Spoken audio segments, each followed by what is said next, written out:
My discussion, Peace. my discussion is, well, my discussion is, we need to get the information out to people just as this meeting. The only reason I knew about this meeting was because I was talking to Dana 35 minutes prior to him coming here. And I work in the federal system. I don't have a job email because I'm a contract employee. So I don't have the information. And I said at council chambers at 11 o'clock, nobody told me we're having a meeting. Maybe we should start using our own public papers here. And you were talking about input on, yeah, you need the people out there to understand too. And you can put these things, your priority list, and people read it in the paper, they're gonna discuss it more. And you'll send a meeting during the next meeting. So that would help, because honestly, I threw my Facebook away, I threw my email away on my phone because all the stuff going on was so negative. Yeah, I respect you on these signs and things, but as a people, I stand behind these guys. They're the ones we've always been, or whatever happened when we came, give them a chance. Give them a chance to shine, not, make their darkest hours the time to count. It's just like, I just was elected president of Omak certified races, and I tried to put this. My head is spinning 24 hours a day. We have people that want to fight and battle with me over stupid issues, which, don't even pertain to their livelihood. They gotta make it their situation to fight with. Get under my skin, and I have no problem with it because it's a voluntary position. And that's one thing I want to tell you guys, we're having our meetings over election program, March 7th, 6 p.m. Like you want to donate your valuable time or your participation, if you want. Trying to free funds from the suicide rate, give it a new life. More tradition. We've gone a little ways out of the way for that. Thank you.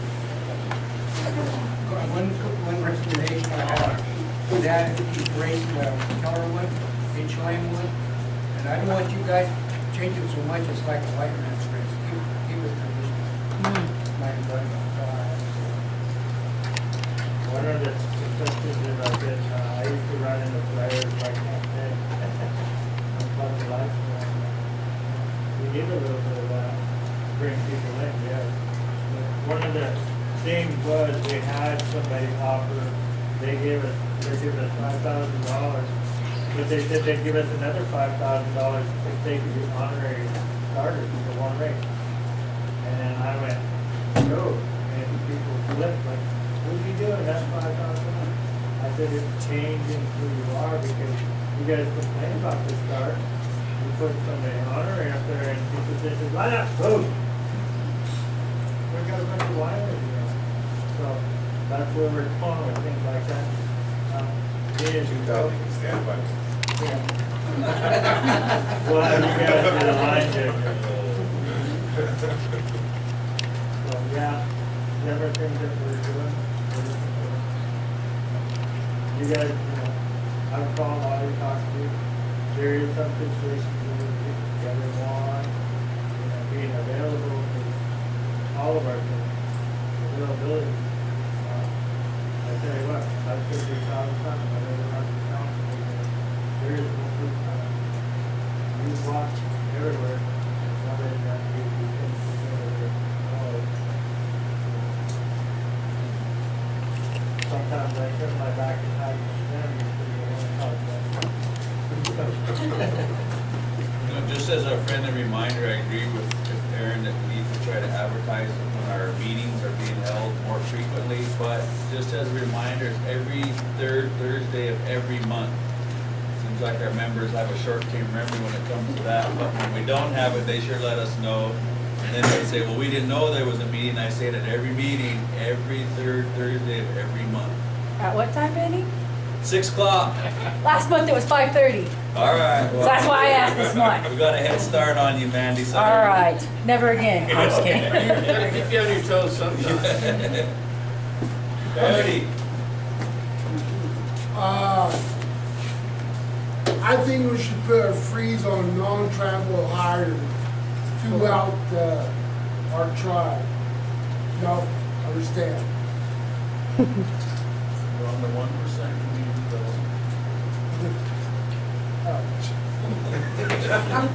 I think we got qualified tribal members, and they're doing maintenance, master degrees, that's why through CTFC, the casinos, we should put a freeze on them. And also, I heard that Jeff Miller's working for and that's the worst thing we've done is hire Jeff for HR for the casinos. I mean, I think, and also, if you steal, kill, rape, and sell hard drugs, I think we should ban those people, or, because there's an epidemic of, especially these prescriptions, pills and meth on this reservation. And I think our tribal police cannot handle that,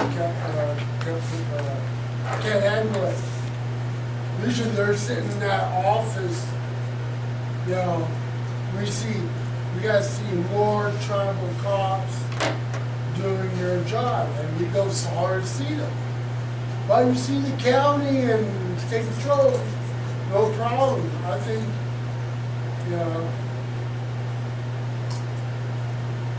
I mean, just put a freeze on the non-tribal members. We got qualified, and Terrell should set up more training to certify our people. So the people, like I said, if you're not, there's a construction companies come on this reservation. If you're a non-married guy, it costs you $2,500 to have that tarot card. But if it's a tribal member, it's free. I mean, this kid stand up and go, hey, if you are a tribal member, it's free. But if you got a tribal member that key personnel, it's going to cost you $35 for, superintendent, or $25 for. But if you hire a tribal member, it's free.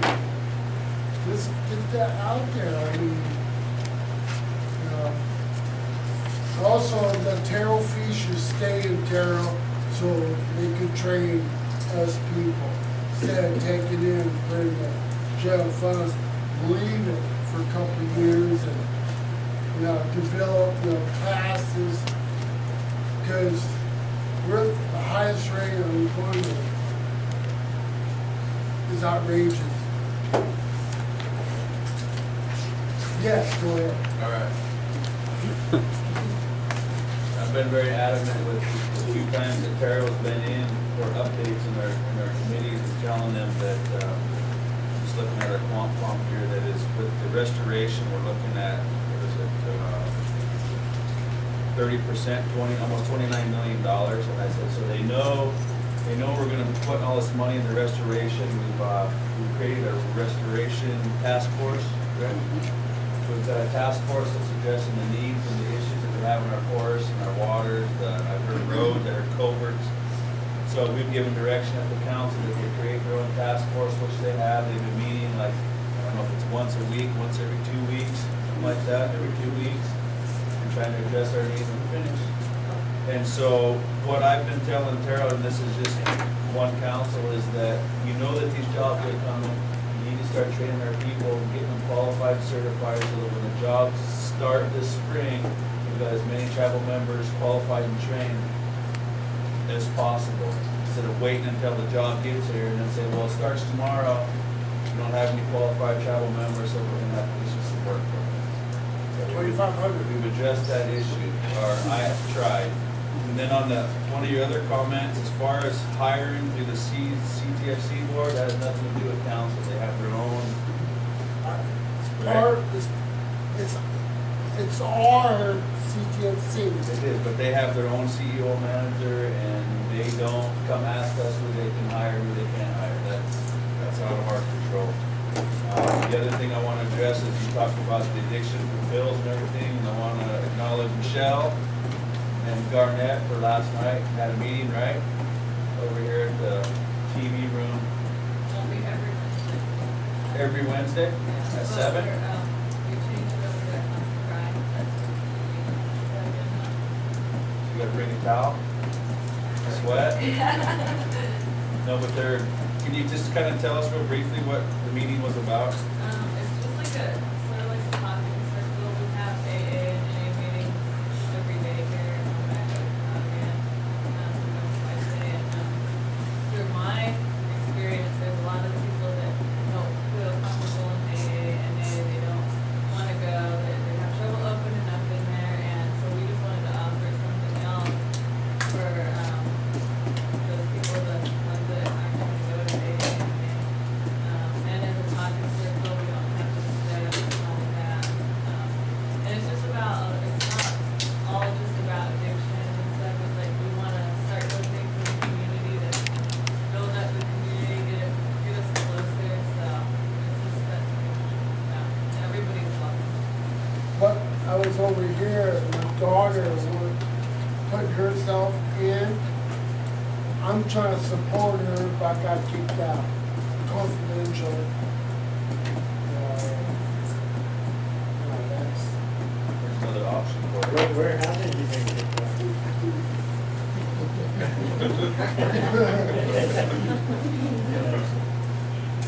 not saying. This is kind of off track, but to be acknowledged when we go on, to be acknowledged when we go on.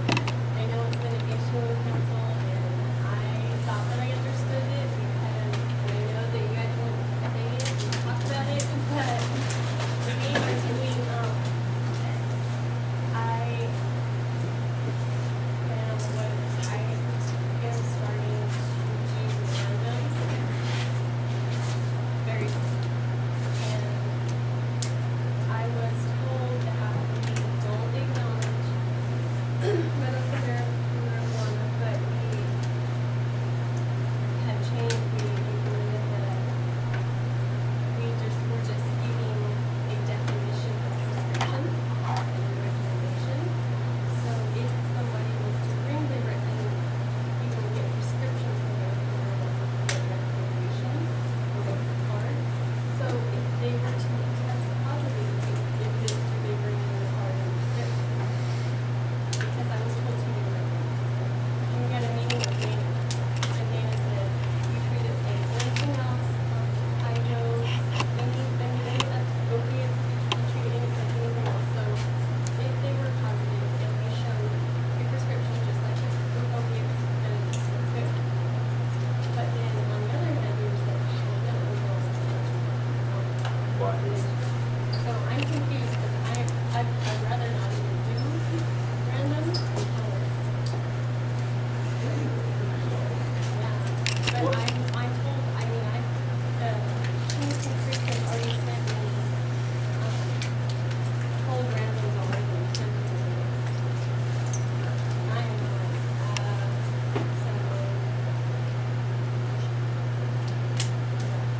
We don't have a copy of the resolution here, and it would still a contentious issue. I think something that complicated things when Washington State voted to legalize recreational use of marijuana, that holds no bearing on the reservation, because we're federal Indian reservation, we're not state at all. And that's where a lot of the confusion's coming in. I think people now are thinking, well, hey, I can get recreational use, it's cool, but it's not. It still isn't. We're still federal. We have to comply by federal guidelines. And I've heard the argument, well, other states are doing this and they're not getting their state funds. yanked, or their federal funds, federal grant funds yanked from them. Because when you accept federal dollars, you have to sign a drug-free workplace. And I think in a normal employment situation, if you test for something, you're supposed to have all your prescriptions notified to your employer anyways. So, if you have a medical marijuana, whatever the artificial marijuana is, that, I think that's, it should be acceptable. But I think there's, part of that reporting is you have to let your employer know first. But it's still being determined, right? I mean, we don't know what the feds are gonna do yet. We're still waiting for the federal government to make a determination. And I think, and these guys can speak to it too, but I think the movement behind the resolution was trying to make a stand and recognize it. And, our attorneys are trying to work that too, but, we're still trying to abide by the law. Hey, Palmer. Because I know that a lot of I didn't say that.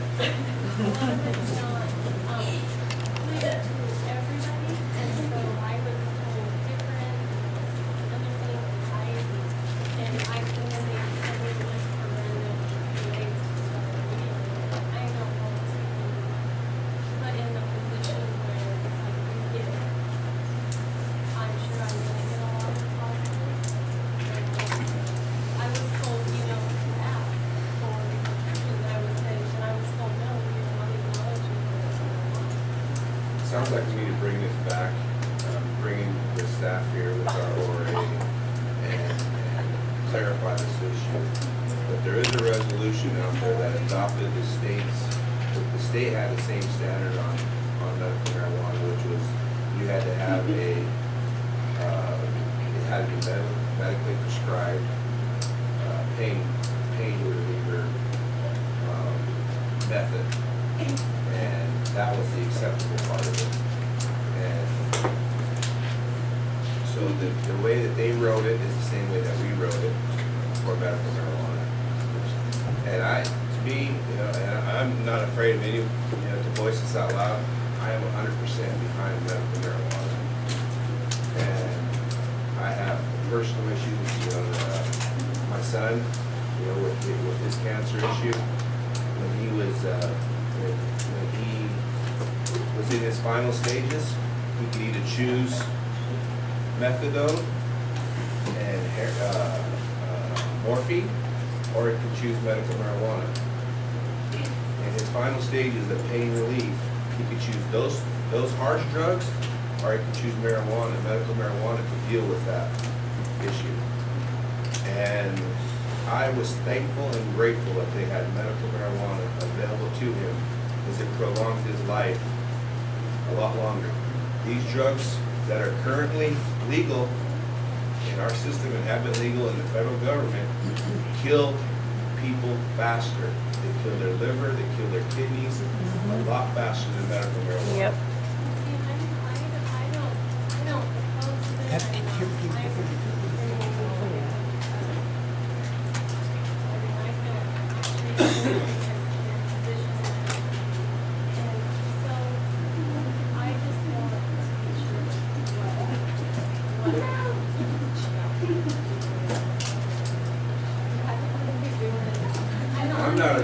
I've never been a pot smoker. Anybody that's ever known me, I've never been a pot smoker. I can even handle smoking pot. No one here has ever seen me smoke pot. I guarantee you that. But I am in support of it 100% for those people that are in chronic pain situations, which we don't have very many people in our, if they're employed with us and they have a chronic pain, they probably don't need to be working. This is for those rare extreme cases. I know I'm not going to be the one. I'm not going to be the one to do all of this. So I think that our American Free, that our contractors should do the lab work. I think that they need to be involved in that kind of too, because they're the ones that, I don't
that's what's for, yeah, tell the employer that it's, And I would feel comfortable walking and not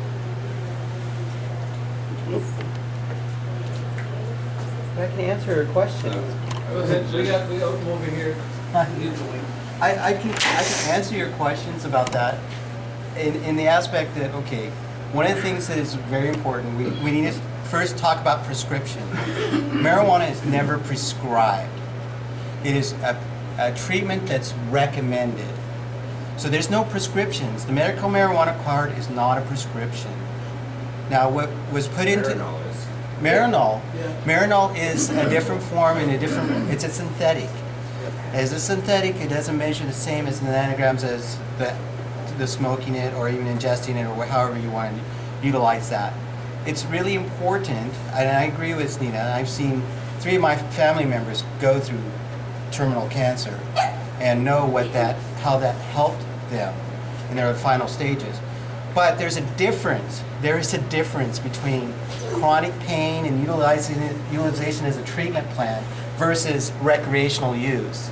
And if you ever seen some of these shows where they talked about when medical marijuana cards were available, and this is not the first year or the first place that it's been done.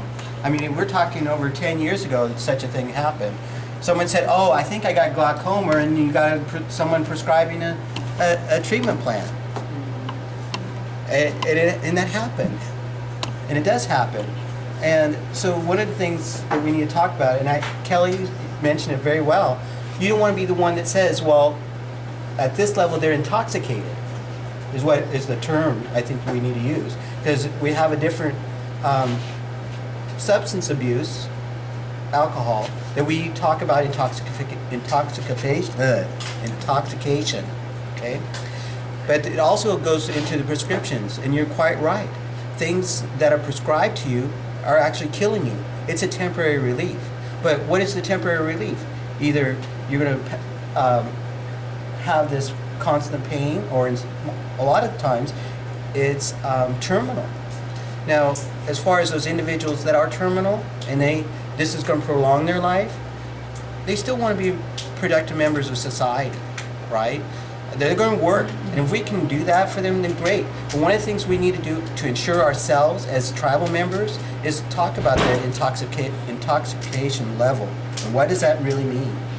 And do we set thresholds? I mean, there's thresholds already set out by the Department of Transportation, the FDA, all these places, the AMA, all these places you can go and research. And I've done that, because before, in human resources, and you're doing drug testing, you have to become knowledgeable.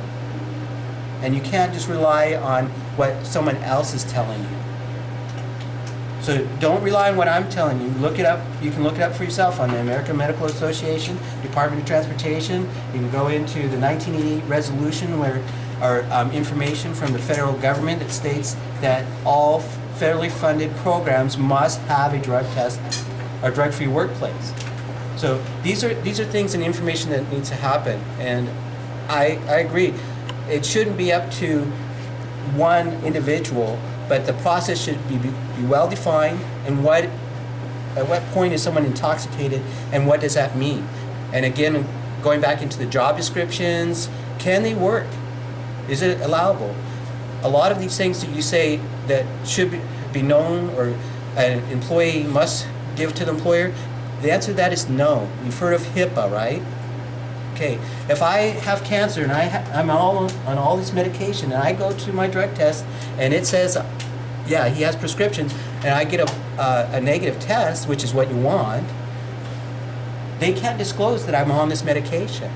They can't disclose it, other than the fact that it was a negative test, but it was under prescription medication. I don't have to come forward because my rights are protected under HIPAA. So hopefully that helps people understand the process, some of the key areas that is of contention, and I'm not the absolute authority, but I have read up on it, and I see the gentleman every day now. He comes into the building and he does the drug testing. So I hear, do you have a medical marijuana card? So it's interesting. I'm not really necessarily eavesdropping, but he says it loud enough I hear that part. I don't try to hear anyone say if they do or they don't. So. So I think Larry brings up some good points too that, and associated with what you're saying, because this brings up larger issues too. So we have a problem with pills in our community.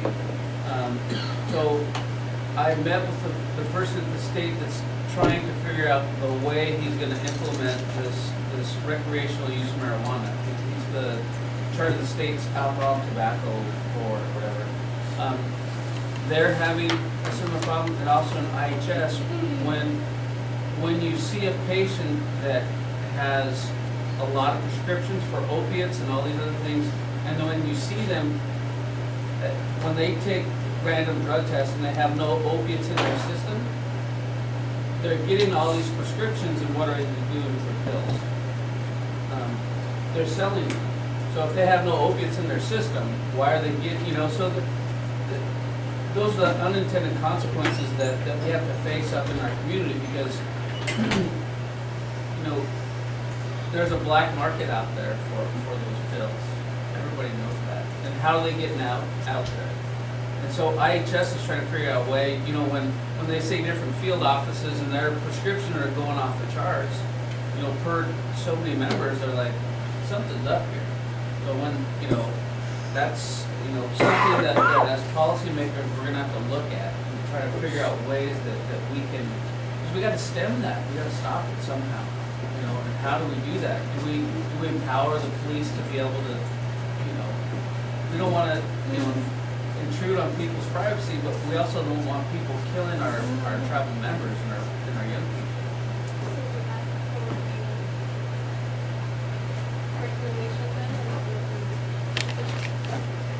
I would suggest, my personal opinion, I suggest you set up a meeting with your boss and the executive director involved, and even the chairman of our tribe, or the chairman of law and justice, and sit down and have a meeting and see what direction they want you to go. And it's not fair to you, it's not fair to these employees.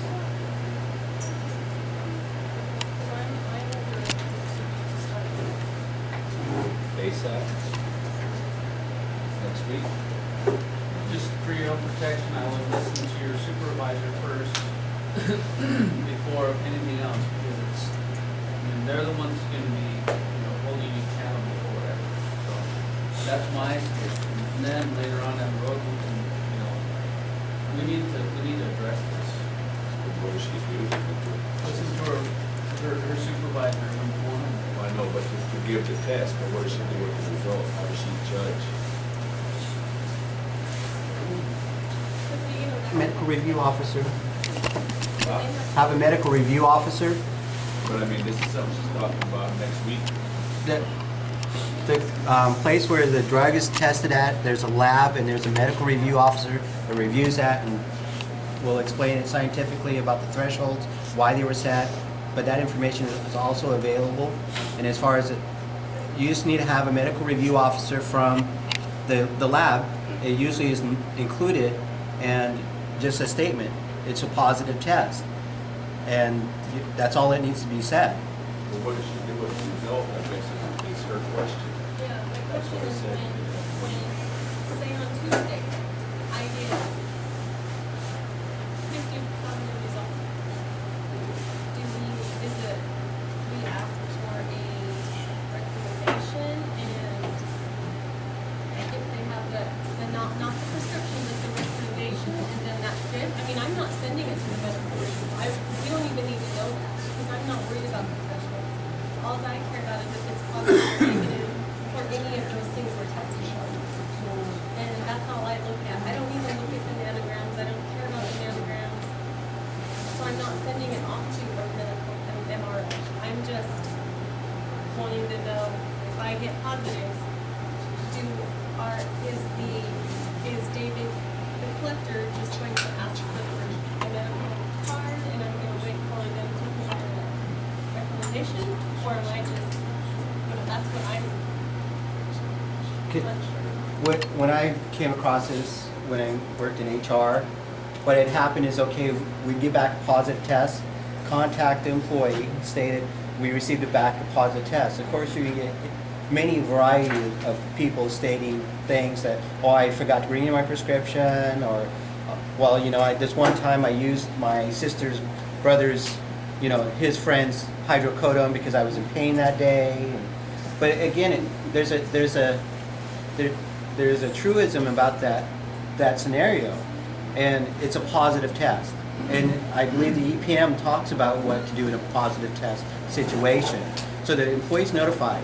If it was from a prescription, then what you do then, that's when you would probably talk to the medical review officer, because you don't know, and I don't know, what that prescription would do to a certain body's chemistry, why I put it above it. But they come back, they say, here's my prescription, it shows that it's a valid prescription, or if it's an out-of-date prescription, it's still considered a positive test. But see, I don't even look at that. I don't go to them. That's what David's situation is. He's the one that looks at the solution. I just want to know what I do. If prescription is good, I guess. And I guess I'm just have to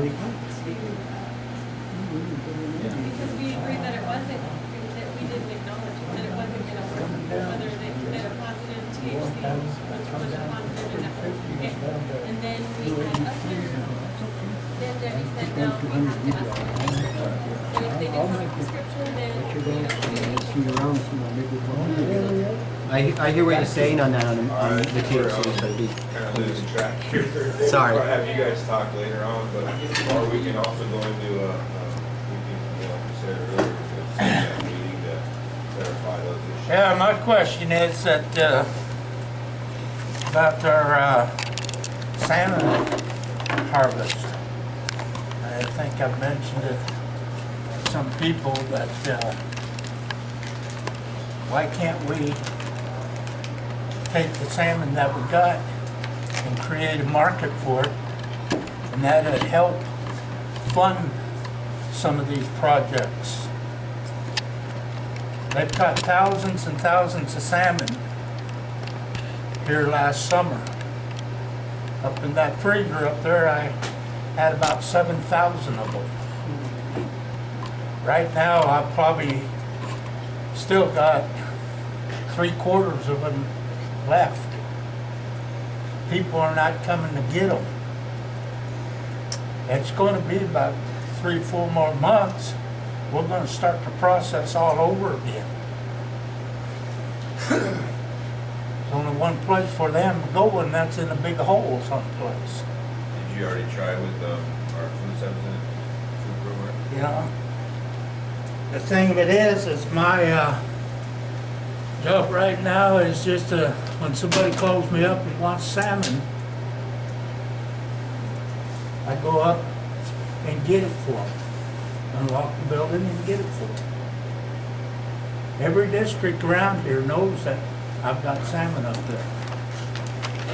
But why can't we just take and create a market for them, sell them as soon as they come out of the water, put them in a bin, or either ice them down and make a slurry,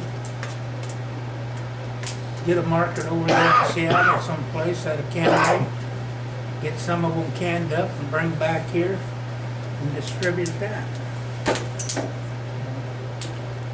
It's just a thought, because I tell you, there's going to be a lot of salmon that's going to go to waste. I asked that issue to come back on Natural Resource Committee on the next one, which will probably be what,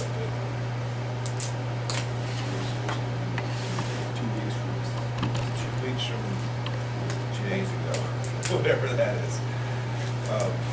But what we're doing now in our processes is we're paying that boat to go out there, and we're paying non-tribal members to fish for us at substance, to get our substance fish.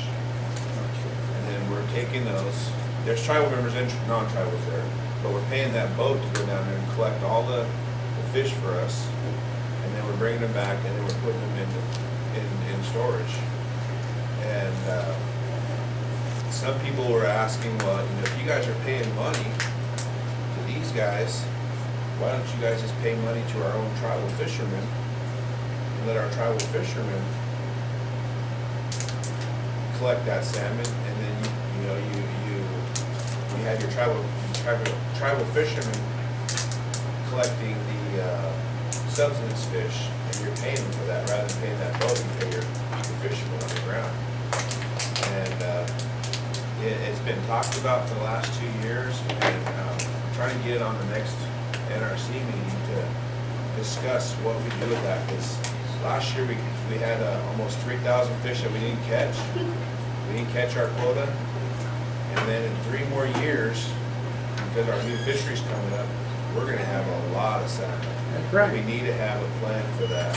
Why can't we just create a market for it? I mean, look at these fish pens down there on the Columbia. I think there's 2 of them down there past Tim's Ranch. Well, they're not tribally owned, I don't think. And they've got a market over on the coast. Well, if that's the case, or from different food distribution places, they've got a market. Why can't we have a market for that? And then that could be going back, paying for the boat. And they'd be paying it'd be paying for itself. Instead of us taking it out of some fund and having to pay for it. I'd really like to invite you to that meeting so you can voice your concern for all the council. I think you have a pretty good point. So maybe on that it's the next NRC meeting, I'll just be watching out for it, and it's supposed to be on that agenda. That's the 5th, Selena. March 5th March 5th? is 2 weeks from last Yeah, Tuesday. it's March 5th. Yeah, no, that you're bringing up a good point, and it's getting us, in some ways, whether we like it or not, we're gonna be salmon people again very soon. And we need, To tell you the story, last year, they didn't have anybody to take a load of salmon to one of the districts. I said, well, I got some time, I'll take it over there. So me and another guy took it over there.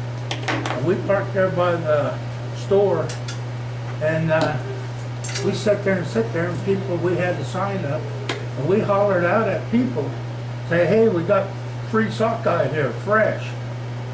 Come and get some. They holler back, are they gutted, are they splayed out? No, well, we don't want it. Oh, the heartbreaking. Yes, it is. I had to take a little bit of that salmon and bring it back. Mandy had something.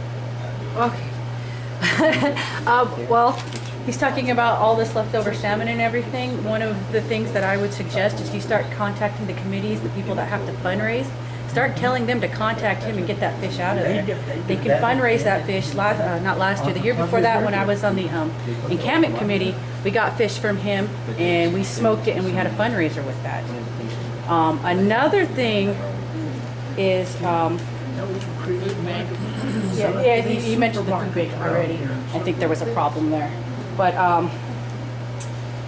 contacting the nonprofits, contacting the committees, all the stuff that we have that's already here, the people that are already here, have them fundraise, take that fish, use that fish. I understand, people don't want to gut it and stuff because it is a lot of work. I had to just learn it just this last summer just because I was like, well, I've never done it. I have to learn it. This is our way. This is what I'm supposed to be eating. And I'll tell you something, when we smoked that fish, we handed it out to a lot of our elders in our HUDs. There was children that had never had it, never tasted it, loved it. Yeah. So, me and you should talk. I just bought a new freezer last week. I'll fill it up for you. I would like that because what we'll do is I will continuously smoke the salmon. I will take care of the fish, gutting it and everything, smoke it, and we'll hand it out to the people. If you just work with me, that would be great. There's a big smoke. Fish and Wildlife has a big smoke. We have 2 shack. smokers. It has a big smoke shack. Really? Yeah. Yeah, 'cause Wildlife we bought Track. 2 It's just a because we big do building. They a lot. give me one and put up there at the processing plant, and I set it on the back People will porch. take It's it, yeah. all cement, Get him that, I do and it then in the spare time. get him one of those food savers that seals up the salmon, like he already has. You probably for the plastic. got one Yeah, up there. get that, and then when you smoke it, just put it in those packages, and that's what we did with ours because that's how we handed it out. Those were gifts. We had some salmon. Awesome. But yeah, that's just a few better do ideas it to throw this out year, there. 'cause this is gonna be my last year up there. Ooh. I'm 71 years old and I don't wanna do that every year. We're gonna twist your arm. You need to find your replacement. Yeah. Don't look at me, I got nothing. I found one right here. No. I have one more question. I just wanna know if you've heard anything about those people that are doing the mail, Alice.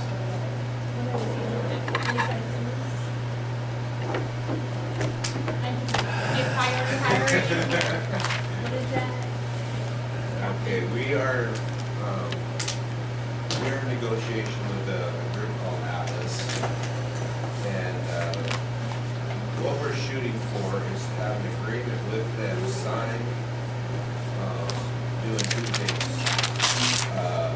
First of all, leasing CIDB, mill operations there, We got a leasing it bunch of to fish from you them. before when we had our reunion last year. And, We got a bunch of fish from you they'll come last year in, because we had our they'll family pay us reunion up there in Juan. And $200,000. I'll tell you what, And then they'll also retrofit that with a $2 million retrofit. Mhm. we had And then they're gonna start hiring people under our arrow. Oh, I probably got We a little over anticipate that 4,000 fish up in there right Well, now. I'll start taking a little bit and we'll start working together and we'll start helping. It's gonna take I'll get that them word out. 90 days to Get that word retrofit out. that I'll facility. take the big, that big around and I'll take them up and We're gonna concentrate on I got people means, trained I got means of making steaks out of them now. and employed with Atlas. Can you give the tablets like contact numbers of people who actually help those people, like employment training, like what we have, and not just the resources, we'll I'm not gonna say sick. It's gonna be their own hiring process, they're gonna do it, but they're gonna work with our, You over there, with our payroll system. put down, Warner Flynn at yahoo.com. Even to help them do the retrofit. So as soon as that's signed, the guys from Atlas wanna come over, they wanna have a At community meeting yahoo.com. with the Omak district. And that way They when wanna that meeting outline comes up all for this, this, all the procedures and stuff on where you go to apply, yeah. what they're looking I'll send for, you the email. what their schedule's gonna be like, Sure. all that information. But, we don't want to do Catch it you later. until the actual Have a good agreement night. signed and everybody's Good night. ready. That's still, that's a big, that's awesome. But that's looking at a huge amount of employment this next year. And I try to tell everybody about it so that, first of all, that you can contact Taro. We're, just like what Benny was talking about earlier, getting to Taro and asking them to get some training going. We're gonna have Atlas and Taro work together to find out what certifications are needed, what kind of training is needed, and get our people up and ready to work in those positions. We're also gonna need people out in the forest again. A lot of our wood cutters and stuff sold their equipment, moved on, moved away. So that has to be worked out too, to get people, there's a business opportunity there for a lot of our young business entrepreneurs. We move in that direction too.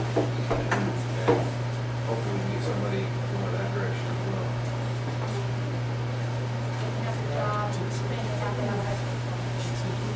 Are you Takes it with you. alright? It's the kids. Scrub all the pies, yeah, scrub all the pies, there's only a few of us left here. $2,330. March 25th. March 25th, we're having a payment out, $2,330. Good to know, there's all kinds of rumors. March 25th, it's Monday, not a Friday, it's a Monday. And the reason for that is it's always on a Friday. Good rumor going Miss around. payments, and then it's the whole weekend, you gotta wait till you get your check on Monday, so we're gonna do it on Monday and be able to have a staff. Ah, good night, ladies. All right, thank you for coming. Sorry we didn't get to you guys, your concerns. You should get a bonus for working that day.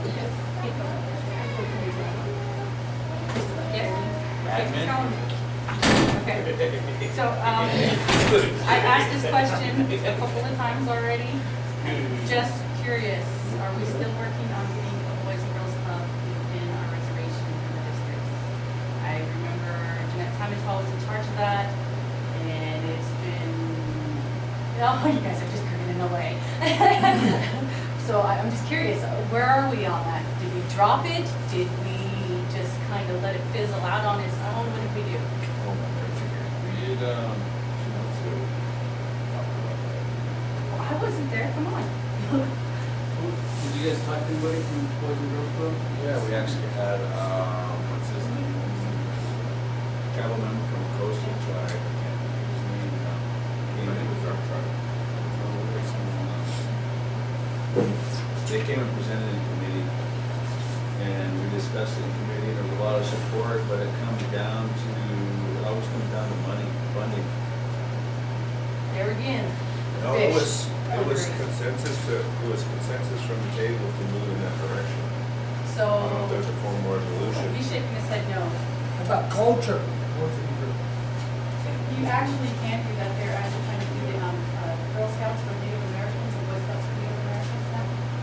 That's a good way to do the culture. I was a co-leader one year. It's a really good thing. We don't have the troop anymore in the lot. I know that. Because I'm not there.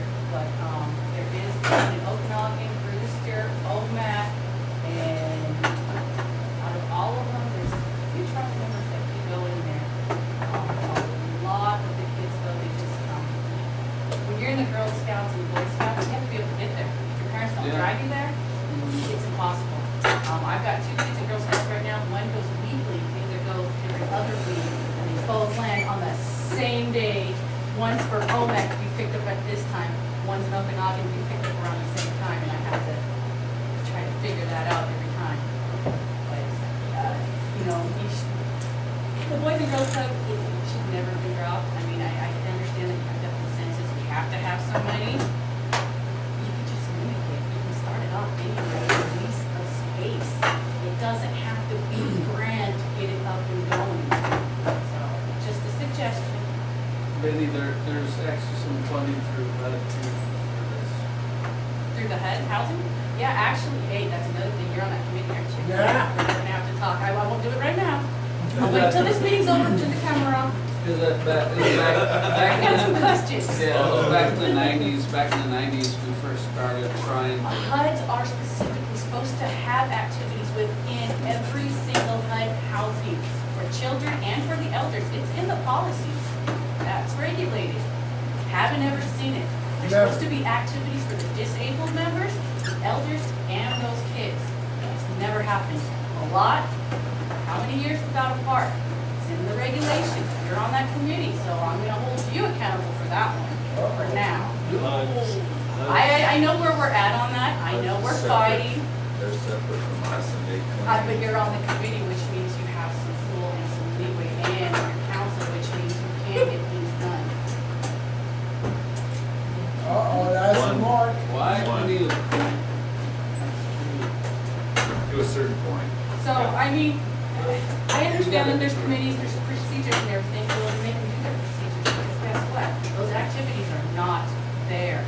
Absolutely, I've tried to pick it up, I've done the block watch, I've done just about everything I could. I never got anybody to actually back me up.